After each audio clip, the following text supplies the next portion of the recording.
मान्यवर, पहले चार्जशीट का समय नहीं, 60 से 90 दिन में चार्जशीट करने का एक कानूनी प्रोविजन था, परंतु री इन्वेस्टिगेशन, मेरी जांच चालू है, ऐसा कर सालों सालों तक चार्जशीट लटकाए जाते थे, केस लटकाए जाते थे और लोग केस से परेशान होते।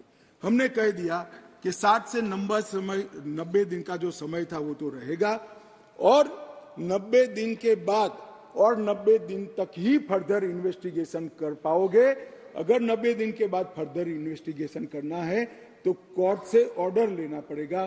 चार्जशीट को आप 180 दिन के बाद पेंडिंग नहीं रख सकते हो। ये हमने प्रोविजन कर ट्रायल जल्दी हो इसके लिए शुरुआत कर दी। मान्यवर, इसके बाद मैजिस्ट्रेट के समय कब कार्यवाही शुरू होगी, मैजिस्ट्रेट के समय समक्ष, इसकी भी समय मर्यादा थी। अब मैजिस्ट्रेट साहब के साथ हमने बाध्य कर दिया है कि 14 दिनों के अंदर इसका संज्ञान आपको लेना ही पड़ेगा और कार्यवाही चालू, इसको लटका नहीं सकते।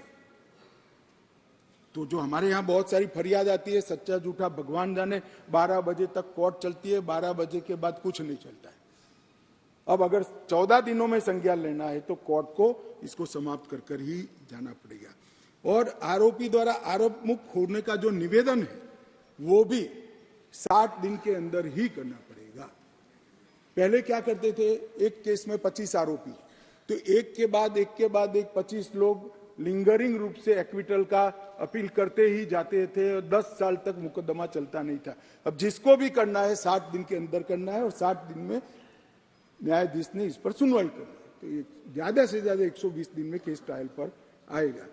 प्ली बार्गेनिंग के लिए भी समय नहीं था, अब तय कर दिया है। आरोप तय करने के 30 दिन के अंदर ही आप आपके गुनाह को स्वीकार कर लोगे तो सजा कम होगी। प्री बार्गेनिंग 30 दिन के अंदर समाप्त करना पड़ेगा। ट्रायल की प्रक्रिया में कागज रखने का भी कोई प्रोविजन नहीं था। अब हमने दस्तावेजों की प्रक्रिया कंपलसरी 30 ही दिन में पूरा करने का प्रोविजन कर दिया है, उसमें आप देरी नहीं कर सकते। मान्यवर, ट्रायल इन एब्सेंसिया का भी प्रोविजन किया है। कुछ लोग इस पर आपत्ति ले सकते हैं, मगर मैं आज कहना चाहता हूं, इस देश में ढेर सारे मुकदमे, देश को हिला देने वाले मुकदमे, चाहे बम्बई बम ब्लास्ट हो या कोई, और वो लोग पाकिस्तान में या कहीं और देशों में शरण लेकर बैठे हैं, ट्रायल नहीं चलती है। मान्यवर, अब इनके यहां आने की जरूरत नहीं है। 90 दिन के अगर वो कोर्ट के सामने नहीं आते हैं तो उनकी अनुपस्थिति में ट्रायल होगी। एक सरकारी वकील उनकी पैरवी करेगा, फांसी भी होगी, जन्मटिप्पणी, और जिससे वहां से वापस लाने की प्रक्रिया बहुत जल्दी कर पाएंगे, क्योंकि वो सजा प्राप्त व्यक्ति किसी दूसरे देश में तो स्टेटस बहुत बदलता है। जमानत के लिए भी हमने कर दिया है कि लंबे समय तक किसी को जेल में नहीं रख सकते। पहली बार अपराध करने को 1/3 सजा का जो प्रोविजन है, 1/3 अगर अंडर ट्रायल कर लिया तो इसको मुक्ति दे सकते हो, और बाकी सभी मामलों में 1/2 किया है जो गंभीर प्रकार के हत्या, डकैती, ऐसे मामले हैं।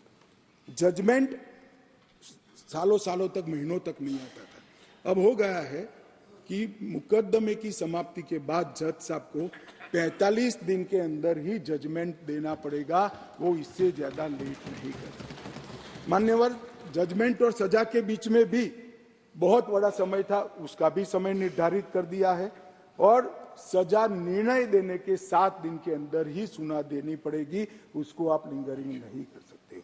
मान्यवर, फिर दया याचिका के मामले आते थे। सालों तक दया याचिका करते ही नहीं, और दया याचिका कोई एनजीओ करता था, कोई दूर दूर के लोग करते थे, जिसका कोई दया तो वही मांग सकता है जिसको दंड मिला है। दया मांगने का अधिकार और किसी को नहीं। मान्यवर, उच्चतम न्यायालय की अपील खारिज करने के 30 दिन के अंदर ही दया की अर्जी करनी पड़ेगी, बाद में आपको इसका अधिकार नहीं रहेगा। राज्यपाल, सरकार, सबके लिए यस और नो कहने का समय का प्रावधान भी इसमें हमने मान्यवर तय कर दिया। महिलाओं की सुरक्षा के लिए भी इसमें ढेर सारे प्रावधान किए मान्यवर। ई-एफआईआर से अगर किसी को सबसे बड़ा राहत मिलने वाला है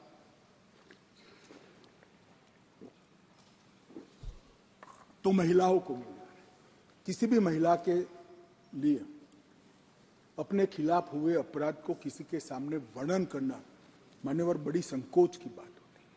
आज ई-एफआईआर से हर कोई कर सकता है, मगर कोई भी महिला थाने पर एफआईआर करा सकती है, उसका संज्ञान भी लिया जाएगा और 2 दिन के अंदर ही घर पर आकर इसका जवाब लेने की व्यवस्था महिला पुलिस के साथ इस कानून को